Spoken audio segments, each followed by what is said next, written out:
Hello. Oh, can you? Wow. All right. Thank you all so much for being here. I know we're all feeling really well rested after last night's party, but don't worry either way. This is not a technical talk, though I'm sure you're going to learn something anyway. Can everyone hear me okay? Awesome. Okay, so before I start, I just wanted to say two things. First, I want to offer just a huge thanks to the NorthSec organizing team and all the volunteers here.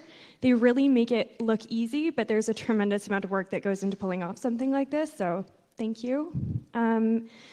Second, just at the outset, I wanted to flag that while I have many fancy-sounding titles and I've worked with some of the really best lawyers in Canada, I myself am not yet a lawyer, and I am not here to give you legal advice.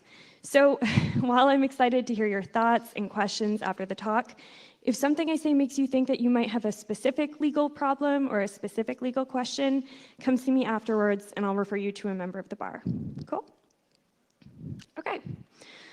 So with that out of the way, this talk is called Law, Metaphor, and the Encrypted Machine. At the core of what I want to share with you today is the argument that the language we use to describe complex technical problems, what words and stories we use to understand what technology is and what it does, profoundly shapes the law. And in the case of encryption, this debate over metaphor is arguably a really important part of a much larger battle, one that's going to profoundly shape our lives. So I hope today that by making how the law thinks about this technology more transparent, we'll get closer to answering questions like, could the government force your company to build a backdoor into its software? Or could a cop or a judge force you to decrypt your hard drive or hand over your password? And also, should they be able to do either of those things? So there are really four parts to this talk. First, I'm going to spend a little bit of time explaining the legal problems we face around encryption technology. For most of you, or some of you, these issues are going to be obvious. They're going to be in some way part of the work you're already doing. For others, maybe you've really never thought about your work as having a moral or a political dimension, but I'm going to make the case that you probably should. Next, I want to talk a little bit about how the law works, how laws change, how we interpret them. I'll argue that metaphor, reasoning by analogy, is critical to how the law thinks. It's impossible to separate law from language and from the built-in biases of human reasoning and all these cognitive shortcuts we use to understand what's going on. That tendency is even more clear when we're talking about technology. The fact that we're only starting to understand the implications of metaphor in the encryption debate is really a problem. So third, I'm going to show you a few different models for how lawyers and judges think about encryption. And we're going to work through what they might mean for us and for our rights. Finally, I want to just talk a little bit about why this matters, what role that we, as technologists or designers or lawyers or citizens or troublemakers might want to play in this debate. So to keep things really simple today, in this talk, I just want to focus on the data at rest about a computer or a phone using full disk encryption. As you all probably know, encryption is the process of using cryptographic algorithms to make the substance of a message, plain text, incomprehensible by turning it into ciphertext using a key. Decryption, which is the process that uses the secret key, is the process of returning the ciphertext to the original plaintext. Again, as I'm sure most of you here already know, there's a huge inherent advantage mathematically in encrypting versus trying to break encryption. Bruce Schneier writes that it would take the most powerful supercomputer in the world, a 46-digit number multiplied by the age of the universe, to break a single key using AES 256. I'm a law student, and so I haven't checked the math on that, but I'm going to trust Bruce. So while the government can, and the government does, attempt to exploit other vulnerabilities in networks and computers and people, there's just no realistic incentive to try and break encryption through brute force. To quote Edward Snowden, encryption works. Properly implemented, strong crypto systems are one of the few things that you can rely on. The problem, of course, is that everyone gets to rely on it. Encryption provides protection for government officials and banks and software companies and human rights activists, just as it does for child pornographers and terrorists and criminals. This poses huge problems for the law, whether in criminal investigations or commercial disputes, intelligence gathering, national security. And at the outer edge, what encryption does is create spaces that the government can't reach. potentially spaces the government can never reach. So in the words of Philip Rogaway, cryptography rearranges power. It configures what we can do from what. This makes cryptography an inherently political tool. So what happens when encryption is standing in the way of a police or anti-terrorism investigation? Where there might be evidence on an encrypted phone, like in the Apple and FBI case, or on an encrypted computer, like in the case of Laurie Love, the UK activist, who recently had a series of altercations with the law. It would seem like the obvious solution to these kinds of problems is basically to put a system in place that would let police officers or courts force individuals to either hand over the unencrypted contents of an encrypted device or to give up the secret that would let government authorities do it for themselves. This is compelled decryption. And that's essentially what's been done in the United Kingdom under a law called the Regulation of Investigatory Powers Act. RIPA gives all kinds of government officials, like judges and border agents, military, certain kinds of police, the power to compel decryption. In cases where someone refuses an order to decrypt, they can be put in prison, in some cases for up to 5 years. Obviously, this creates some pretty stupid incentives, not to mention the privacy and civil liberties issues. There are a lot of cases where it's preferable for someone to refuse a court order and face some jail time rather than hand over evidence of what could potentially be a much more serious crime. By contrast, in the US, one of the leading cases on the issue is called Boucher. We're all familiar with people like pleading the fifth on television, right? Yeah? Okay. So that's your right against self-incrimination. It's the idea that the government can't force you to be a witness against yourself.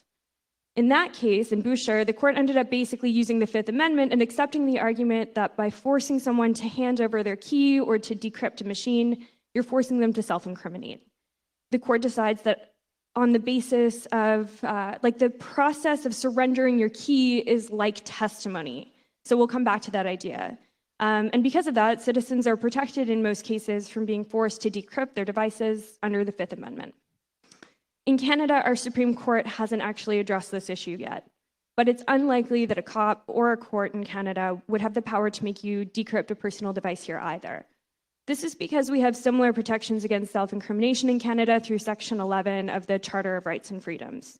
Because compelled decryption requires the actual participation of the person who's accused of a crime, it engages your constitutional rights. This right exists, at least to some degree, because we believe you ought to have the choice about whether or not you cooperate with authorities. So like I mentioned, while our Supreme Court hasn't yet dealt with this question, there's been a pretty good case here in Quebec called the Crown versus Boudreaux-Fontaine.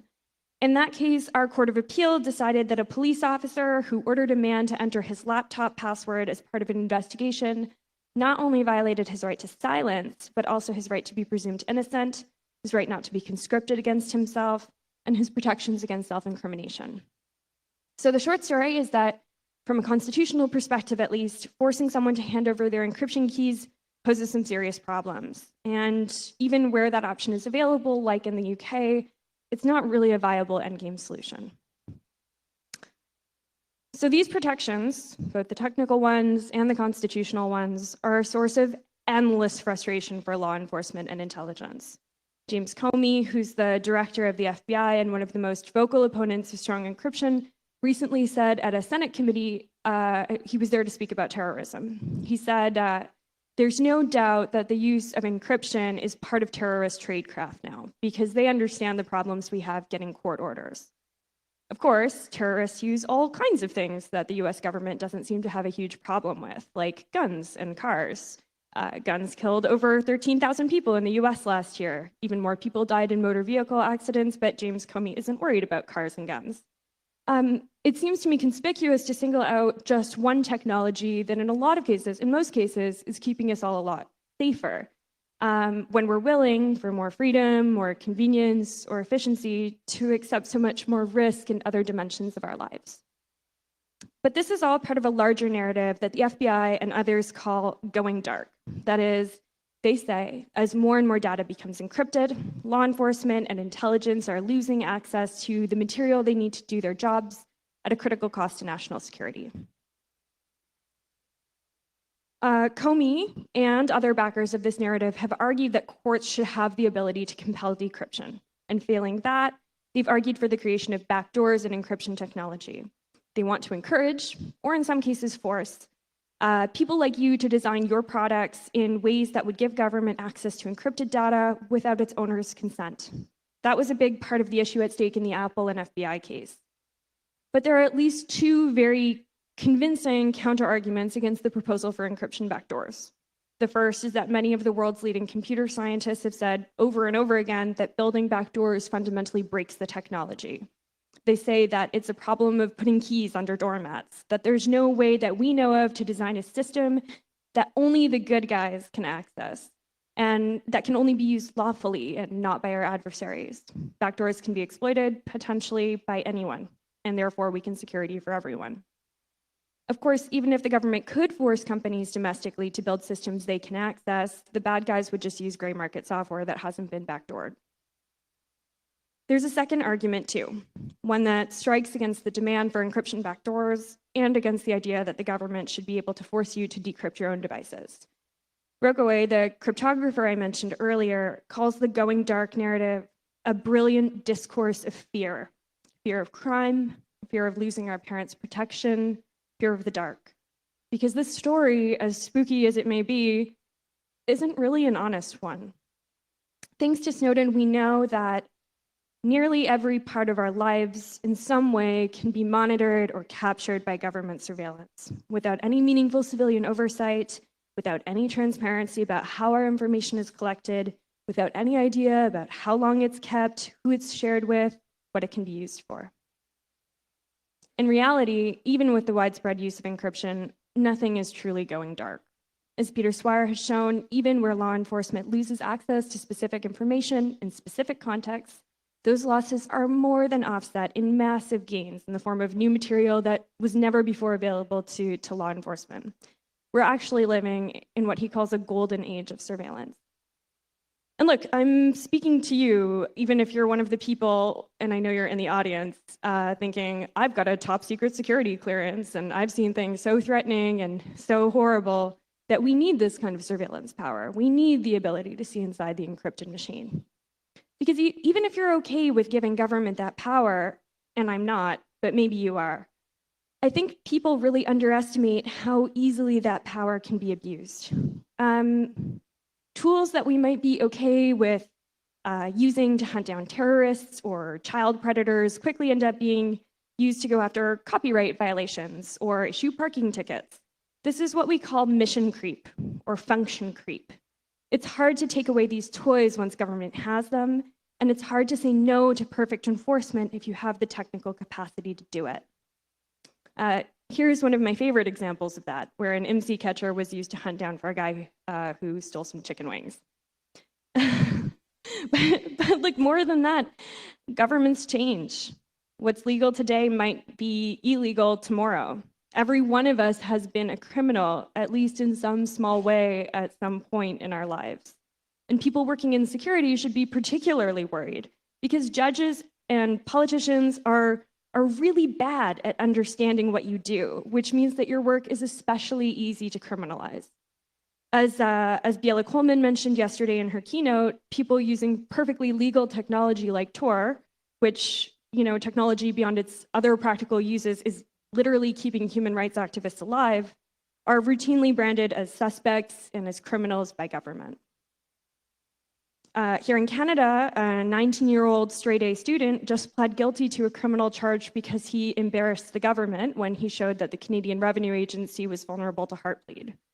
This kid might have been reckless, but he was no criminal, and he had no intention to cause harm. He was doing security research, like all of you do, and now he's under house arrest, and he's going to have a criminal record for the rest of his life. I did a study last year where we looked at 30 different attempts from all around the world over the last 25 years to write a Bill of Rights for the internet. We studied all of these projects that were trying to figure out how we ought to protect and entrench our freedoms in this new digital space. And people listed the kinds of rights you would expect, like freedom of expression and access to the network and privacy. But something that surprised me was that in almost In almost a third of the documents that we looked at, they actually spelled out the right to use encryption specifically as a right, as fundamental as freedom of association. But maybe it's not that surprising after all. The government's inability to compel disclosure of an encryption key or to force a tech company to steal it for them is the only thing standing in the way of the government's ability to secure total informational awareness. So what I'm trying to get at here is that terrorists and child predators aren't the only threat in the world worth protecting against. And if we're concerned, like I am, about government surveillance, then encryption offers a kind of final frontier, a possibility for space beyond the government's reach. And keeping it that way, I think that's a right worth fighting for. Because access to perfect information invariably leads to the possibility for perfect enforcement. And in the words of Yochai Benkler, imperfection is a core dimension of freedom. So how does the law think about encryption? Well, to explain that, I'm going to have to tell you a little bit about how the law thinks generally. So law is like code in lots of ways, but unlike code, it is not binary. Every word has multiple possible meanings. It's context dependent, it's uncertain and shifting and interpretive. Nevertheless, it has its own internal logic. So the first thing that you need to know is that the law relies heavily on categories. Change in the law is often about shifting categories, shifting the boundaries of what's included and what's excluded. I'll give you an example. One of the most important categories in the law is the category of personhood, because persons have rights that non-persons don't have. Personhood, though, isn't some sort of fixed or static or objective concept. After all, for a good chunk of the 20th century, the legal model of personhood is what let people sort of shrug their shoulders and say, look, we'd love to give women the right to vote, but the law says only persons can vote, and the case law says that women aren't persons, so sorry. Slavery, segregation were both justified on the basis this really sick assertion that Black people were not persons, or maybe only 3/5 of a person. The category of personhood is why anti-abortion activists are so fixated on the question of when a fetus becomes a person, and the fact that over time the law has decided that corporations are persons has had its own profound legal and political implications. The second thing you need to know about the law is that the law tends to think in metaphor. If you're a jurist or a lawyer, or maybe you just dated one once, you're probably going to recognize these two names on the screen, Fuller and Cardozo. Lon Fuller, who's this iconic legal philosopher, said that metaphor is the traditional device of persuasion. Eliminate metaphor from the law and you've reduced its power to convince and convert. Justice Cardozo, one of the most famous American judges in history, warned that metaphors in the law are to be narrowly watched. For starting as devices to liberate thought, they often end by enslaving it. And the history of technology law is very much a history of metaphor. For example, the whole framework of telecommunications law was actually built on a legal model that was meant for railroads. This is all just a big abstraction about interstate commerce in the Constitution. So basically, everything new is folded into the law by making reference to what came before it. At the same time, the law is notoriously bad at understanding new technology, and legal change is always going to lag behind technical change. The law is slow. Some people argue that this is actually part of the design of our legal system. Before laws are adopted and before policies change, we need a measure of social consensus. We need to know what we're dealing with, where interests lie, what the risks are.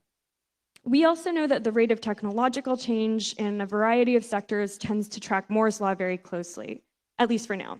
That means that we predict a doubling of technical capacity every 18 months or 2 years. By contrast, it routinely takes that long for a single case to get to trial in Canada, years more to reach the Supreme Court and become binding precedent, or for Parliament to review an issue or amend a law. We also want to avoid legislating in the hypothetical for all kinds of good practical reasons, with actual problems on the table, poverty and climate change and war. It's pretty difficult to justify spending time and resources on legislating penalties for negligent time travelers or drafting traffic regulations for jetpacks. And speaking of time travelers and jetpacks, we're really notoriously bad at predicting the future anyway. So when the law strives for proactivity, it sometimes falls short. So all of these factors mean that the law has a degree of intrinsic reactivity to it. And that claim has been borne out again and again throughout history. Copyright laws emerged from Gutenberg's machine, the printing press, and it took hundreds of years before there was any comprehensive law that addressed it. Nearly as soon as those laws were in place, we get cinema and photocopiers and tape recorders and VCR and fax machines, and eventually the internet, and arguably copyright law has not yet caught up to that. So analogy and metaphor are essential because they help the law play catch up. It lets it fold in these new technologies as they arise. But metaphors aren't value neutral and they shape precedent. And metaphors are everywhere in technology. Take, for example, probably what is the most infamous failure of metaphor in technology, which is this quote from Ted Stevens in the net neutrality debate, that the internet is a series of tubes. But that comment isn't actually as totally out of left field as we might imagine, because that debate was actually rife with all kinds of metaphors, particularly about public infrastructure. Net neutrality was all about the information superhighway and fast lanes and slow lanes, and even traffic itself has a metaphorical dimension. And if the internet is like a highway, what exactly is traveling on the highway? What is data? In the copyright debate of the mid-2000s, we saw a lot of metaphors like this one. And I'm sure the person who came up with this thought they were being really clever. But really what they're doing is they're arguing that intellectual property is exactly like physical property. And that's a metaphor that record companies and the music industry really love, but it feels absurd to pretty much everyone else.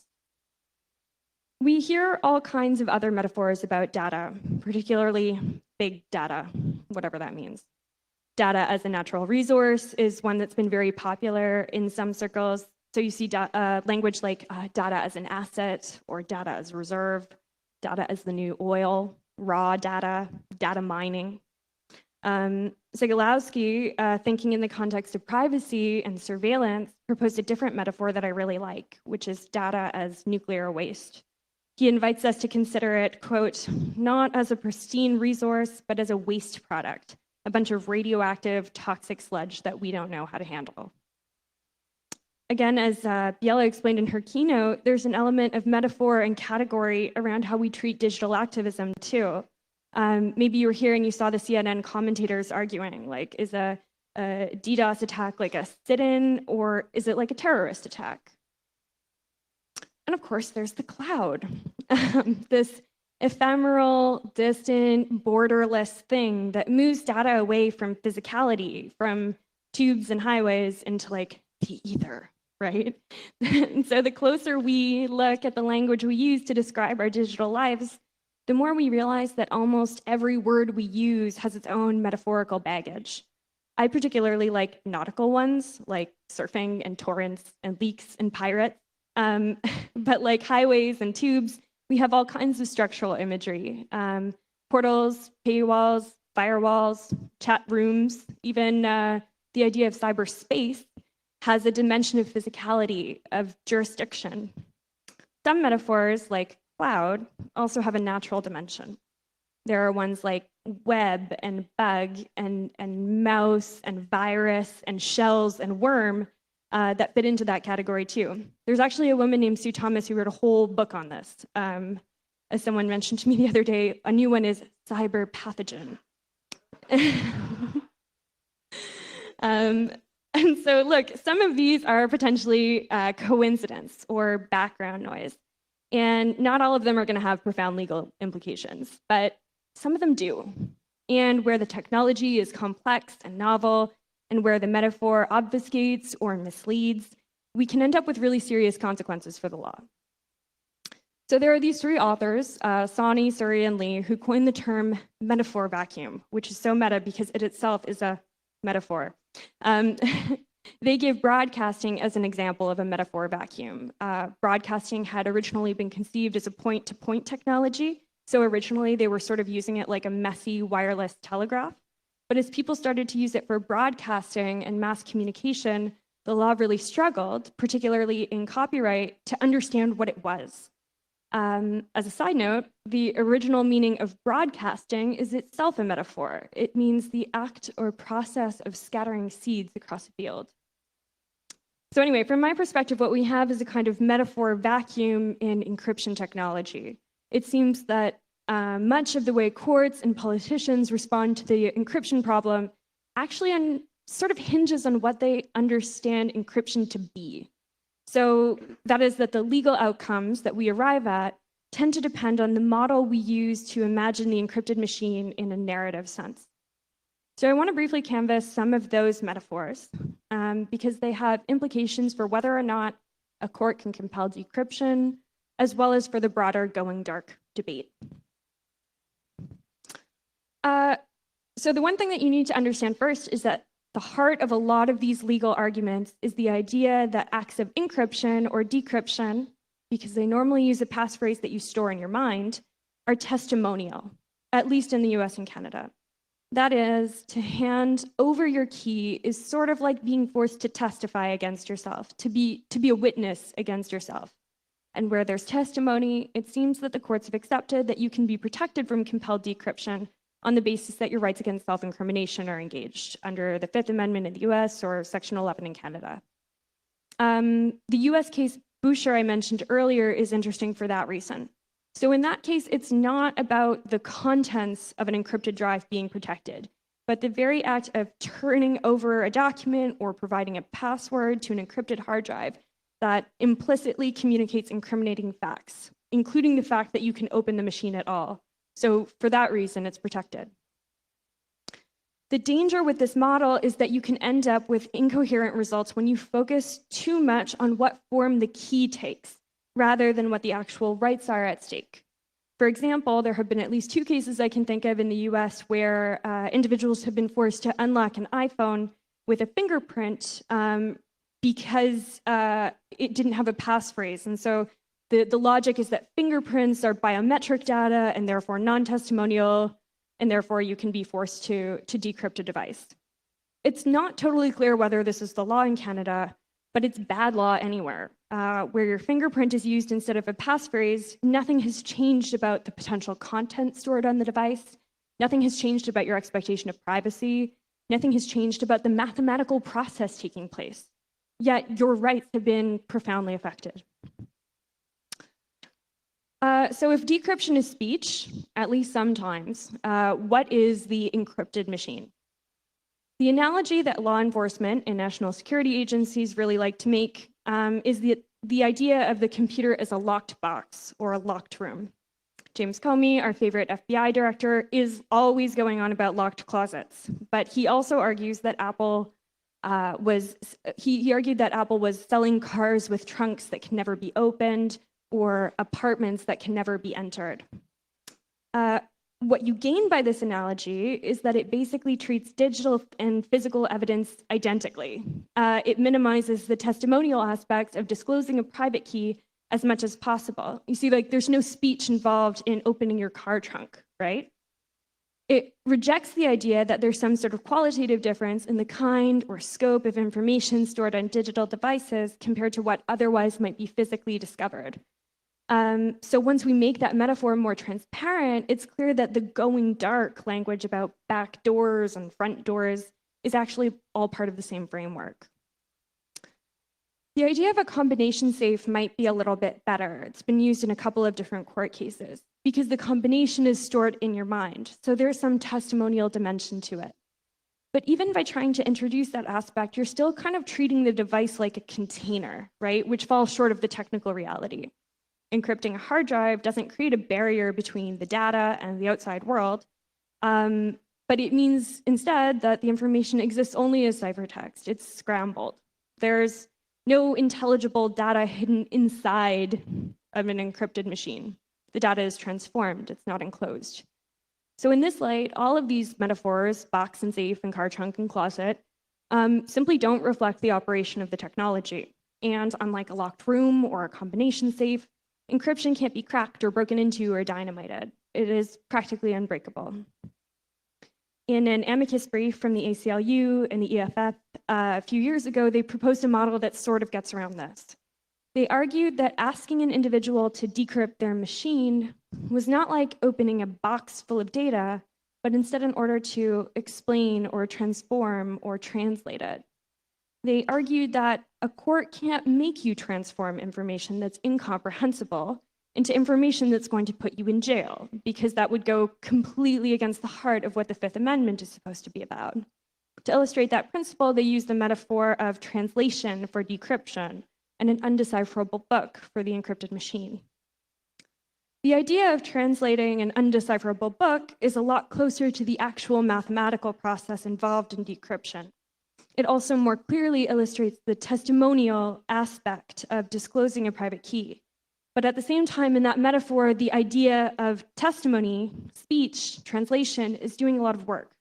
And so I worry about the kinds of problems that we start to run into if the key is something not testimonial, like a fingerprint. The ACLU has also recently proposed in a brief the model of a puzzle rather than a book or a library. I'm still thinking about it, but my instinct is that it might help fix the problem around testimony.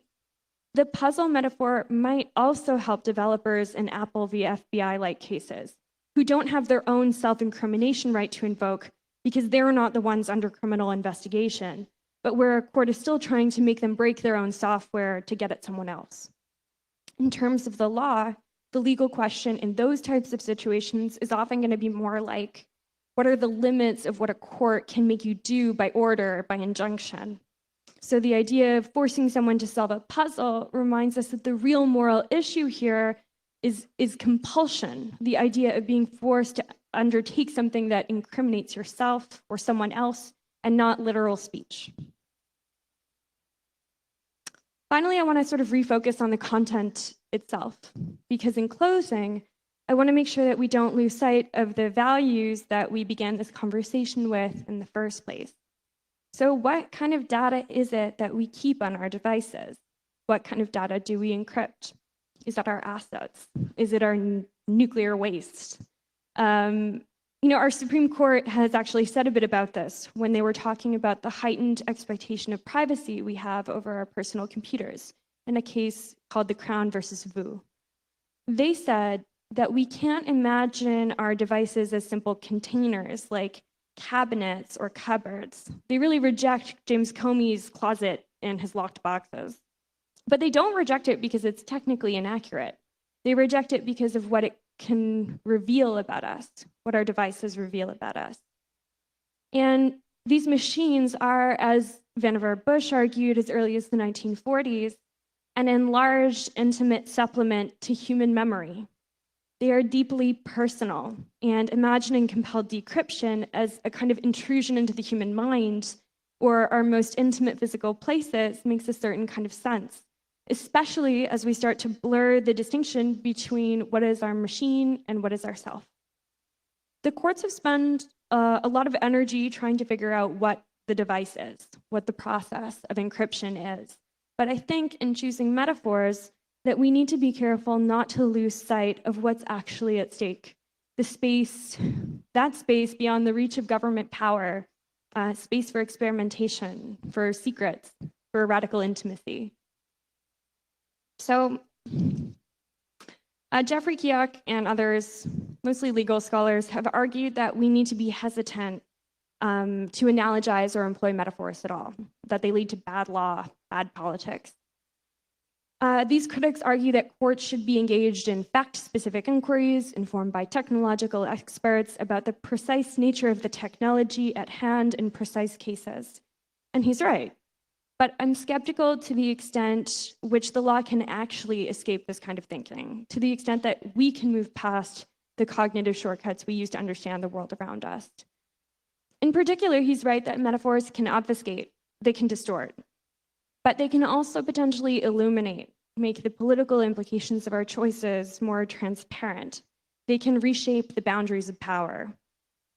So we need to be careful about the choices we make and the words we use. Of course, these aren't the only legal problems related to encryption technology. I skimmed through a bit of the case law again this morning, and it's an area of the law that's changing in a lot of different ways, really fast. We don't know yet, for example, how these problems are going to play out at the border. There's a case in Nova Scotia involving a man from Quebec called Alain Philippon. He's going to go to trial in August, and I think a lot of people in the tech community are watching that really closely. He refused to give border officials his BlackBerry password, so he was charged under the Customs Act with hindering a customs officer. That charge carries a maximum penalty of a $25,000 fine and a year in jail. We can talk a little bit about this in the questions if you want. There's also the Crown versus Fearon issue, which is a 2014 Supreme Court case, where they decided that the police are allowed to search your cell phone incidental to arrest. The court put a few safeguards in place there, but they don't really talk about encryption, and that's worrying. They make a really strange comment about how whether or not you have a password shouldn't really have a huge impact on your reasonable expectation of privacy. So we're gonna have to see how that plays out. I've also seen one or two cases where even when the court has recognized that it can't actually force the accused to surrender their encryption key, they infer from the fact that they're using encryption that they're up to no good. Obviously, those kinds of assumptions make bad law and bad politics, so that's a myth we're going to have to work to debunk. Anyway, what does this mean for you, right? I think as technologists, engineers, designers, project managers, people who are actually building these systems, systems that can shape the rights people have and the risks they face, you've got some real responsibility. You have to think about the values that you're embedding in the technology you make. And what's at stake here, right? Like, maybe it's some big company's money, fine. But maybe it's someone's privacy, or their reputation, or their job, or their immigration status, or their physical well-being. For all you know, your users are the next corporate whistleblower, or the next Ed Snowden, or the next Dr. King. Your choices can be the difference between safety and imprisonment for people. So keep in mind what we know about encryption in the law. It's unsettled. Law enforcement is bent on building in exceptions and weakening constitutional protections. Staying on top of how the law changes is going to be an important part of how you can design meaningfully secure systems. Remember that you can't exercise your user's right against self-incrimination for them. So when the government comes knocking at your office, you can be forced to hand over information even if they wouldn't want you to. That's why the gold standard is kind of a system that just doesn't let you betray your users by design. Apple has actually been a really good example of this. If you literally can't decrypt your users' data without their participation, you make sure that they have the choice about whether or not they want to exercise their constitutional rights. Obviously, it's probably not possible to design systems like this in all circumstances, but that doesn't mean that you shouldn't be trying to embed these values wherever you can in your work. I think it's about respecting your users. So even where the stakes aren't that high, you have to hold each other to a high standard. Think about integrity in your work, because it's not just like Alice and Bob using your software. It's actually real people who will face real risks and consequences. So I've been really grateful to talk to many of you since the beginning of the conference yesterday. And I know that there are actually a lot of people in this room who take these issues seriously, who care about privacy and who care about freedom. So the challenge is then, how are you going to make these values a bigger part of your work? We're counting on you. Thanks.